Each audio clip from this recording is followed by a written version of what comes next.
Segundo advento do Cristo. Título.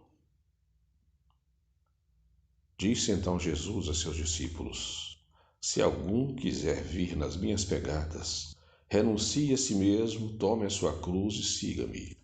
Porquanto aquele que quiser salvar a vida a perderá, e aquele que perder a vida por amor de mim a encontrará de novo. De que serviria um homem ganhar o mundo inteiro e perder a alma?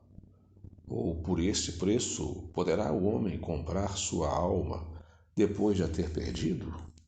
Porque o Filho do Homem há de vir na glória de seu Pai, com seus anjos, e então dará a cada um segundo as suas obras. Digo-vos em verdade que alguns daqueles que aqui se encontram não sofrerão a morte, sem que tenham visto vir o Filho do Homem no seu reino. São Mateus, capítulo 16, versículos 24 a 28. Então, levantando-se do meio da assembleia, o sumo sacerdote interrogou a Jesus desta forma: Nada respondes ao que estes depõem contra ti? Mas Jesus se conservava em silêncio e não respondeu. Interrogou-o de novo o sumo sacerdote: És o Cristo, o Filho de Deus, para sempre bendito? Jesus lhe respondeu: Eu sou. E vereis um dia o Filho do Homem assentado à direita da majestade de Deus e vindo sobre as nuvens do céu. Logo, o sumo sacerdote, rasgando as vestes, lhe diz: Que necessidade temos de mais testemunhos? São Marcos, capítulo 14, versículo 60 a 63. Jesus anunciava o seu segundo advento, mas não disse que voltará à terra com um corpo carnal, nem que personificará o Consolador. Apresenta-se como tendo de vir em espírito, na glória de seu Pai, a julgar o mérito e o demérito e dar a cada um segundo as suas obras, quando os tempos forem chegados. Estas palavras, alguns há dos que aqui estão, que não sofrerão a morte sem terem visto vir o Filho do Homem no seu reinado. Parece encerrar uma contradição, pois é incontestável que ele não veio em vida nenhum daqueles que estavam presentes. Jesus, entretanto, não podia enganar-se numa previsão daquela natureza. E, sobretudo, com relação a alguma coisa contemporânea e que ele dizia pessoalmente a respeito. Há primeiro que indagar se suas palavras foram sempre reproduzidas fielmente. É de duvidar-se, desde que se considere que ele nada escreveu, que elas só foram registradas depois da sua morte. Que o mesmo discurso, cada evangelista o exarou em termos diferentes, o que constitui prova evidente de que as expressões de que eles se serviram não são textualmente as de que se serviu Jesus. Além disso, é provável que o sentido tenha sofrido alterações ao passar pelas traduções sucessivas. Por outro lado, é indubitável que se Jesus houvesse dito tudo o que pudesse dizer, ele se teria expressado sobre todas as coisas de modo claro e preciso, sem dar lugar a qualquer equívoco, conforme o fez com relação aos princípios de moral. Ao passo que foi obrigado a velar o seu pensamento acerca dos assuntos que não julgou conveniente aprofundar. Persuadidos de que a geração de que fazia parte testemunharia o que ele anunciava, os discípulos foram levados a interpretar o pensamento de Jesus de acordo com aquela ideia. Assim é que redigiram do ponto de vista do presente o que o Mestre dissera, fazendo de maneira mais absoluta do que ele próprio teria feito. Seja como for, o fato é que as coisas não se passarão como eles o supuseram.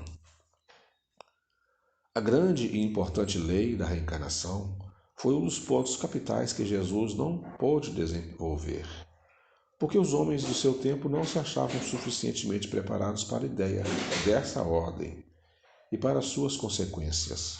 Contudo, assentou o princípio da referida lei, como fez relativamente a tudo mais, estudada e posta em evidência nos dias atuais pelo Espiritismo. A lei da reencarnação constitui a chave para o entendimento de muitas passagens do Evangelho, que sem ela parecem verdadeiros contrassenso.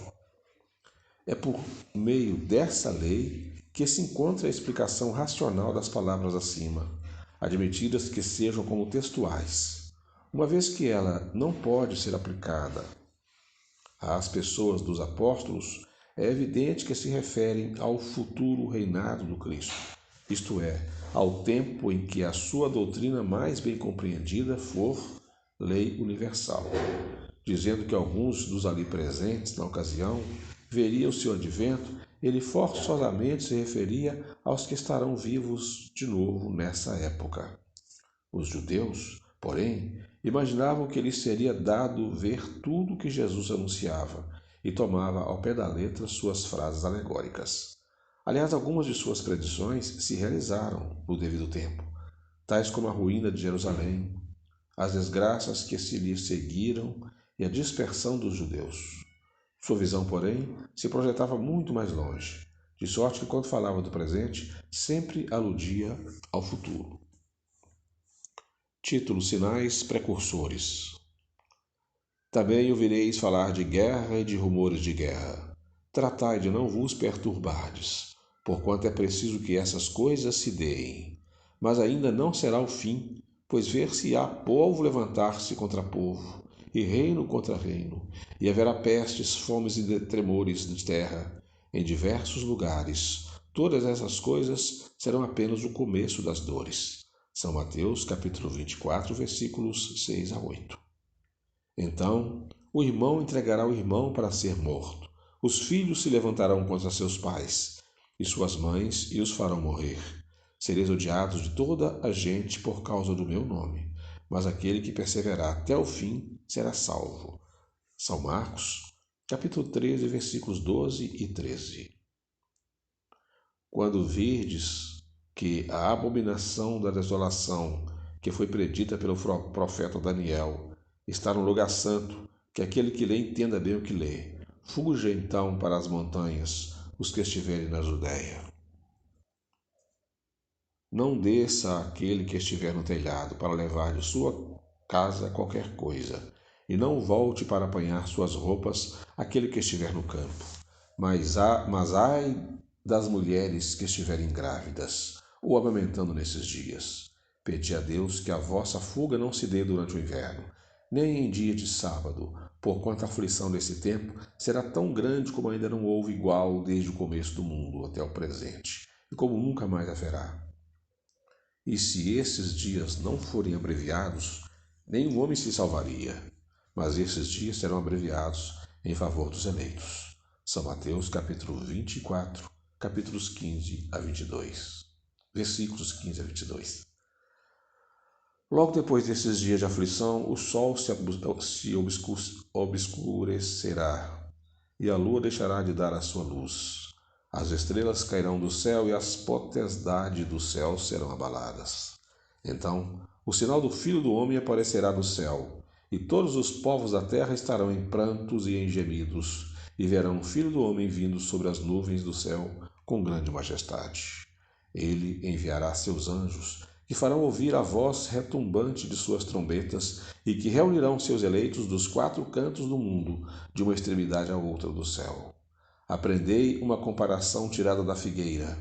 Quando seus ramos já estão tenros e dão folhas, sabeis que está próximo o estio.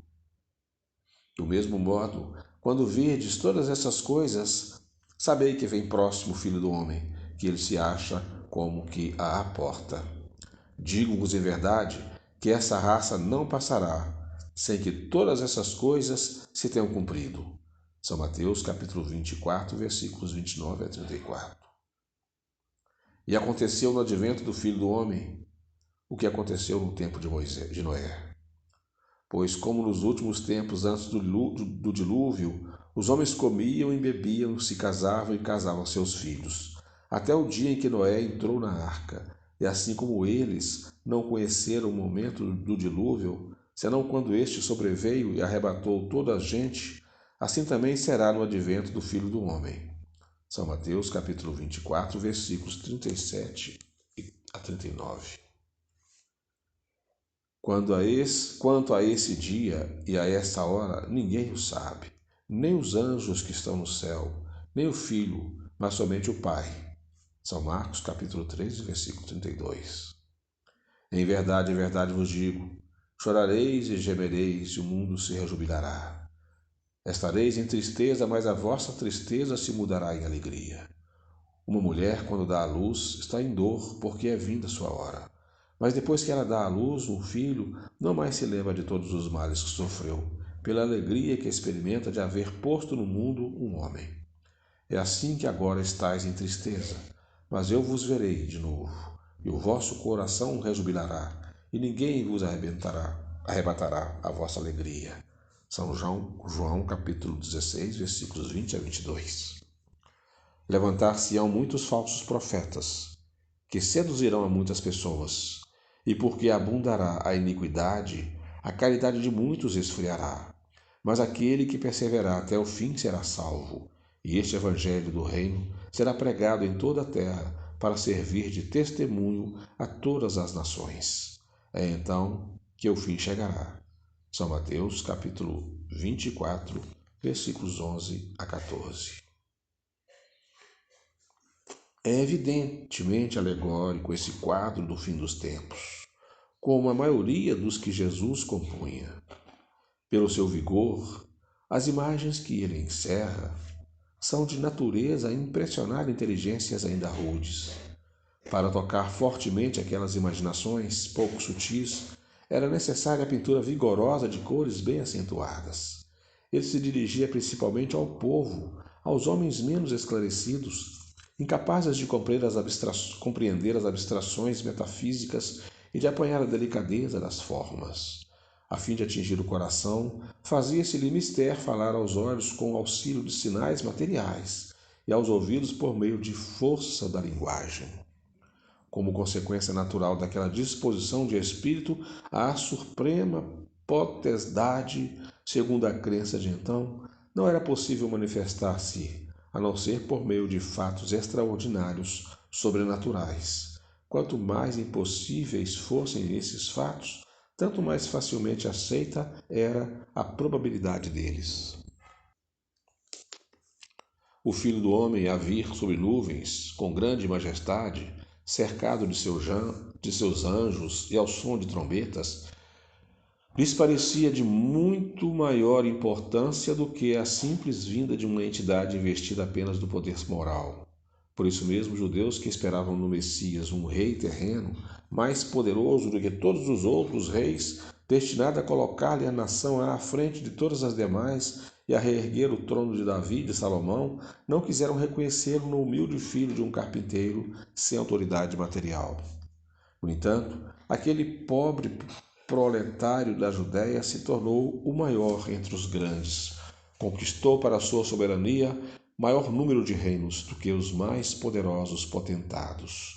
Exclusivamente com a sua palavra e o concurso de alguns miseráveis pescadores, revolucionou o mundo, e a ele é que os judeus virão a dever sua reabilitação. Disse, pois, uma verdade quando respondeu a esta pergunta de Pilatos: És rei? Respondeu: Tu o dizes. É de notar-se que entre os antigos os tremores de terra e o obscurecimento do sol eram acessórios forçados de todos os acontecimentos e de todos os presságios sinistros. Com ele deparamos por ocasião da morte de Jesus, da de César e num sem número de outras circunstâncias da história do paganismo. Se tais fenômenos se houvessem produzido tão amildadas vezes quantas são relatados, foram de ter-se por impossível que os homens não houvessem guardado dele lembrança pela tradição. Aqui acrescenta-se a queda de estrelas do céu, como que a mostrar às gerações futuras mais esclarecidas que não há nisso senão uma ficção, pois que agora se sabe que as estrelas não podem cair. Entretanto, sob essas alegorias, grandes verdades se ocultam. Há primeiramente a predição das calamidades de todo gênero que assolarão e dizimarão a humanidade. Calamidades decorrentes da luta suprema entre o bem e o mal, entre a fé e a incredulidade, entre as ideias progressistas e as ideias retrógradas. Há, em segundo lugar, a da difusão por toda a terra do Evangelho, restaurado na sua pureza primitiva. Depois, a do reinado do bem, que será o da paz e da fraternidade universais, a derivado código de moral evangélica posto em prática por todos os povos. Será verdadeiramente o reino de Jesus, pois que ele presidirá a sua implantação, passando ao homem a viver sob a égide da sua lei. Será o reinado da felicidade, porquanto diz ele que, depois dos dias de aflição, virão os de alegria. Quando sucederão tais coisas? Ninguém o sabe, diz Jesus, nem mesmo o Filho. Mas quando chegar o momento, os homens serão advertidos por meio de sinais precursores. Esses indícios, porém, não estarão nem no sol nem nas estrelas. Mostrar-se-ão no estado social e nos fenômenos mais de ordem moral do que físicos, e que, em parte, se podem deduzir de suas alusões. É indubitável que aquela mutação não poderia operar-se em vida dos apóstolos, pois do contrário Jesus não lhe desconheceria o momento. Aliás, semelhante transformação não era possível se desse dentro de apenas alguns anos. Contudo, dela lhes fala como se eles a houvessem de presenciar. É que, com efeito, eles poderão estar reencarnados quando a transformação se der, e até colaborar na sua efetivação.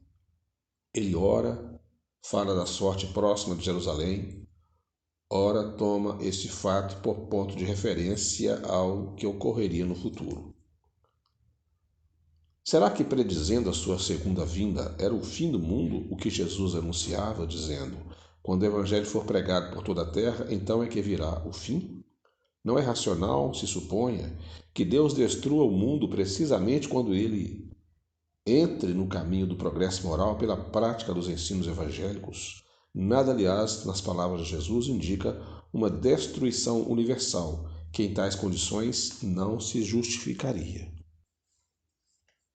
Devendo a prática geral do Evangelho determinar grande melhora no estado moral dos homens, ela por isso mesmo trará o reinado do bem e acarretará a queda do mal.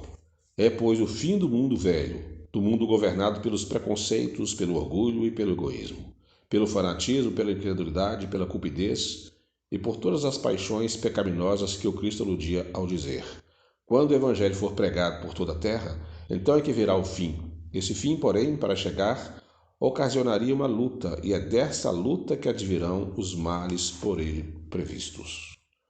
Vossos filhas e filhas profetizarão. Título. Nos últimos tempos, diz o Senhor, espalharei do meu espírito por sobre toda a carne. Vossos filhos e vossas filhas profetizarão.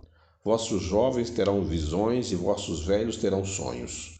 Nesses dias, espalharei do meu espírito sobre os meus servidores e servidoras, e eles profetizarão. Atos capítulo 2, versículos 17 a 18. Joel capítulo 2, versículos 28 a 29. Se considerarmos o estado atual do mundo físico e do mundo moral, as tendências, aspirações e pressentimentos das massas, a decadência das ideias antigas que em vão se debatem há um século contra as ideias novas, não podemos duvidar de que uma nova ordem de coisas se prepara e que o mundo velho chega a seu tempo. Se agora, levando em conta a forma alegórica de alguns quadros e perscrutando o sentido profundo da palavra de Jesus, compararmos a situação atual com os tempos por ele descritos como assinaladores da era da renovação, não podemos deixar de convir em que muitas das predições se estão presentemente realizando, dando a conclusão de que atingimos os tempos anunciados, o que confirmam em todos os pontos do globo os espíritos que se manifestam. Não vimos no capítulo 1, coincidindo com outras circunstâncias, o advento do Espiritismo realiza uma das mais importantes predições de Jesus, pela influência que ele forçosamente tem de exercer sobre as ideias. Ele se encontra, além disso, anunciado em Os Atos dos Apóstolos. Nos últimos tempos, diz o Senhor, derramarei do meu Espírito sobre toda a carne. Vossos filhos e filhas profetizarão. É a predição inequívoca da vulgarização da mediunidade, que presentemente se revela em indivíduos de todas as idades, de ambos os sexos e de todas as condições. A predição, por conseguinte, da manifestação universal dos espíritos, pois que sem os espíritos não haveria médiuns. Isso, conforme está dito, acontecerá nos últimos tempos. Ora, visto que não chegamos ao fim do mundo, mas ao contrário, à época da sua regeneração, devemos entender aquelas palavras como indicativas dos últimos tempos do mundo moral que chega a seu termo. Título: Juízo Final. Ora, quando o Filho do Homem vier em sua majestade, acompanhado de todos os anjos, assentar-se-á no trono de sua glória, e reunidas à sua frente todas as nações, ele separará uns dos outros, como o pastor separa dos bodes as ovelhas, e colocará à sua direita as ovelhas e à sua esquerda os bodes. Então dirá o rei aos que estiverem à sua direita: Vinde, benditos de meu Pai, etc. São Mateus, capítulo 25, versículos 31 a 46. Tendo que reinar na terra o bem, é necessário sejam delas excluídos os espíritos endurecidos no mal e que possam acarretar-lhe perturbações. Deus permitiu que eles aí permanecessem o tempo de que precisavam para se melhorarem.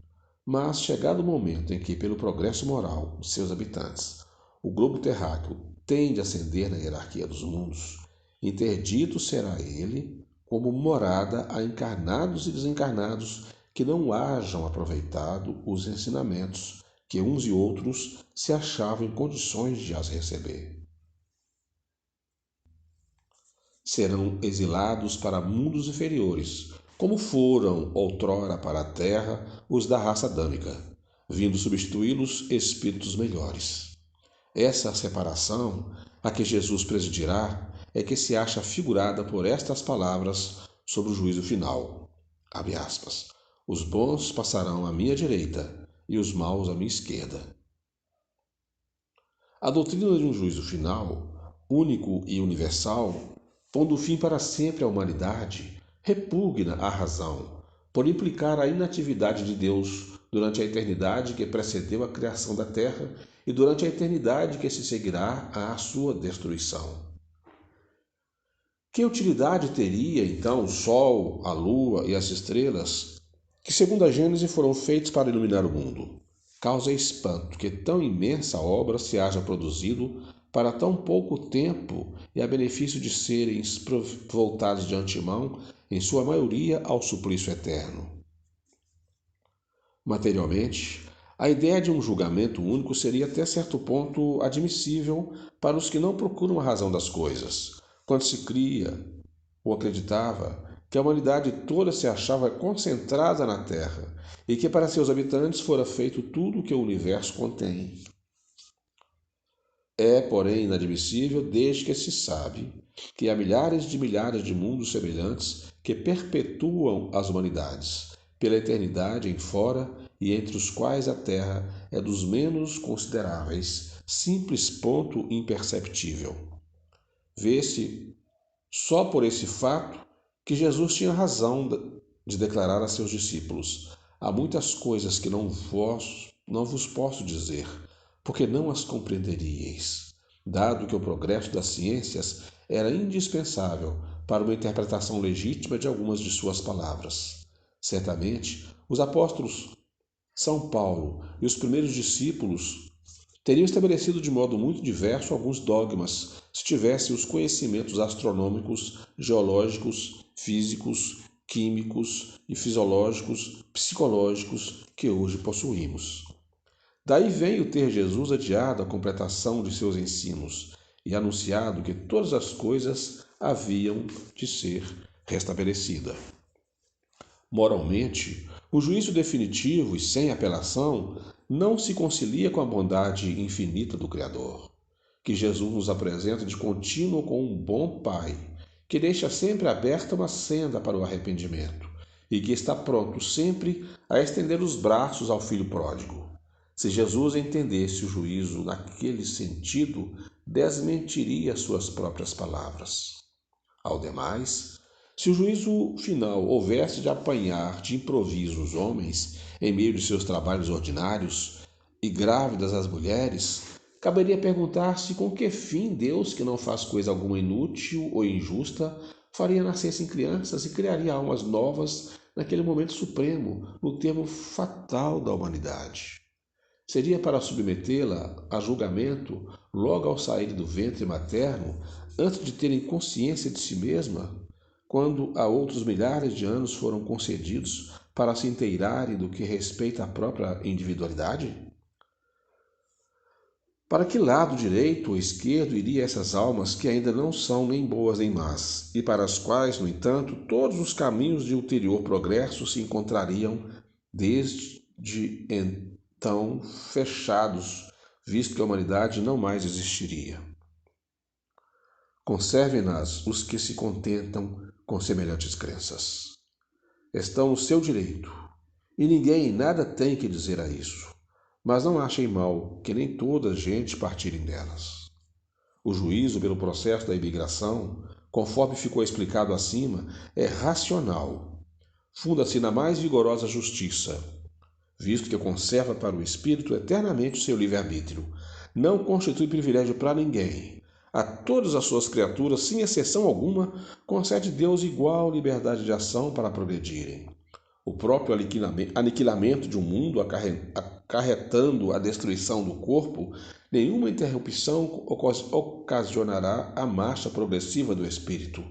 Tais as consequências da pluralidade dos mundos e da pluralidade das existências.